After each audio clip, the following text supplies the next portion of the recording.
I forgot to film before I set my tomato cages back up, but the deer are here. Tomatoes aren't even getting ripe yet and the deer have already come in. I came out this morning and all these cages on this side, I wish I had remembered to film before I set them back up, but all these cages on this side had been pushed over into the center, and some of them were just leaning. A couple of them were all the way over laying flat on the ground. And as you can see, you know, these are full. We've had plenty of wind. At first I thought it was the wind, but then I realized it was just on the one side, and the wind has not knocked them over yet. So I started looking for tracks, and let me find them. There they are. There's their tracks. See how they came in? And they're coming, they were coming this direction. They were coming from the back towards the front. See how their tracks are? So they had come in and I don't know if they either pushed, there's another one. Usually they come in from down that way and come through this way and go that direction. Although there's dogs over there, and so I've never understood why those dogs don't keep them. So I'm guessing that nowadays they come out probably and go around and go down that street. But this looks like they came in, although there's no tracks on the other side either. So I don't know how they jumped up. But anyway, I've got to get Paul bought me a new sprinkler, so that's supposed to scare them away.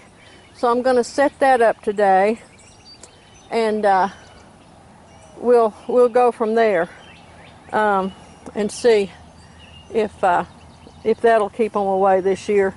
I'm gonna go ahead and put my netting around the peach tree, which they haven't started on yet because the peaches are still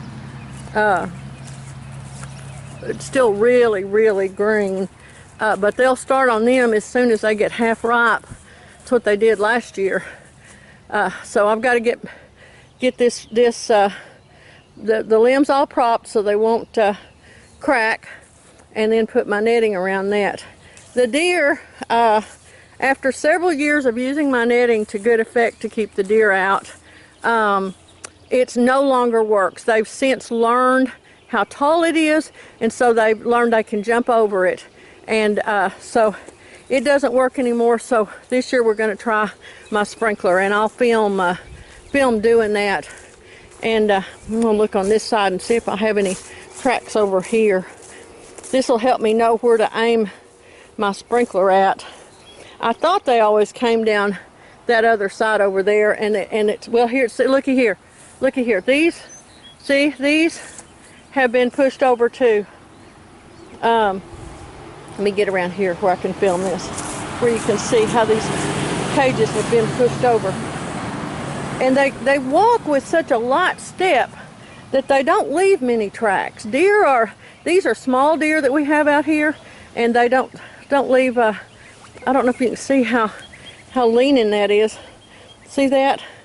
And then that one's shoved up against its neighbor. And then this one's pushed all the way over. Them trying to get in there and get my ripe tomatoes, which aren't ripe yet. But obviously they saw or smelled something that they thought was a ripe tomato. And so they either pulled with their teeth or pushed these over to help them get to those. So let me set these back up. See, that's how they set in. They stand up real good. The winds have not knocked them over. This is the darn deer, the heathens. So it tells me I'm going to have a time with them again this year. All right, I'll be back in a little while and show y'all, or this afternoon. I've got things I've got to do this morning. I can't set it up this morning, and show y'all how I'm going to set up my sprinkler system, and then we'll just have to see how it does. And there we go. Alrighty, Bye. Okay, it's later this afternoon. This is what Paul got me. It's called a Yard Enforcer. It's a sprinkler. You can set it to run at night or daytime or all the time. And it's got a motion sensor on it, and you can adjust the motion sensor, this little part right here. You can adjust it up or down so that you can hit anything small like cats if you want to, or larger things like I'm after for the deer. I'm going to see if I can activate it here. I've been I've been getting squirted, so I'm all wet. So let me see if I can get around here. And there it goes. See it? Okay, now it's wrong. Now it's set wrong again. I can't figure out how to adjust it right. Let me try this again. Okay. Okay, there we go. I got it set right now. Oh, now it's staying in one place. That's not good. Let's push this one around a little bit. Okay. Let's see. It uses these little guides to adjust it, and I can't seem to. I get it set and to move. Nope, that's not what I want. Let's try that.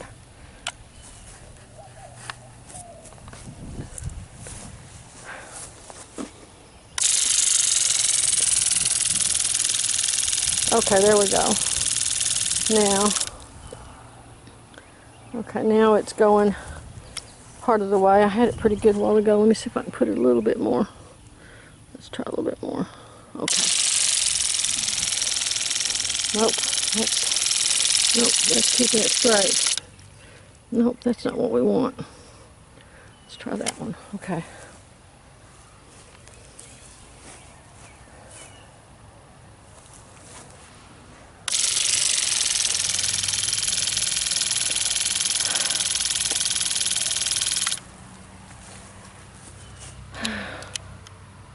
Okay, now let's give it a try. These kinds of things are frustrating for me. I'm not very good at. Okay, there we go. Why it's staying in one place, I don't understand. I don't understand why it's not going back and forth. So I'll have to troubleshoot that. But in the meantime, hopefully it'll. Let's see. Let me try this again. No, it's staying in that one place. It's not supposed to do that. Okay, I'm going to turn this off and fiddle with it a little bit. Okay, I think I finally got it set right. I've got it set to do a 360, which is not ideal, but that's the best I can do right now until I figure out how to adjust these little doohickeys. I was able to activate it from. I can't really show you. I was able to activate it from fairly far away, hopefully far enough that the deer will activate it. Right now it's only protecting these tomatoes from about here back. But Paul got me 2 additions to it that one I can set up over there and one I can set up on the peach tree because they always eat our peaches. So I'm going to turn it to nighttime now so that it won't come on except at night, and I'm going to let it go and we're going to see how we do. Alrighty, thanks a bunch. Have a great, I'll be back in the morning and we'll see if I have any new deer tracks. Those are the same tracks that were there yesterday. There's no evidence of new tracks, and all the cages are standing upright. So I'm hoping that the Orbit sprinkler did the trick and startled them into staying away. Time will tell. I posted about it on Facebook and everything's looking good. I'm having a little camera trouble, so if this seems choppy, it'll be because I have to put together several different little short videos. I'm getting buffer overflow errors. I don't know what's going on. We always delete all the stuff off the camera before using it again, so I don't know what's going on with it. But anyway, I keep looking up and I think I'm recording, and I discover that it's overloaded. So so I don't know where it stopped. So, but anyway, the Orbit sprinkler seems to have done the job. At least we'll find out later on. I'll go ahead and put this up, and then I'll keep y'all posted as we go through. All right, thanks a bunch. Bye.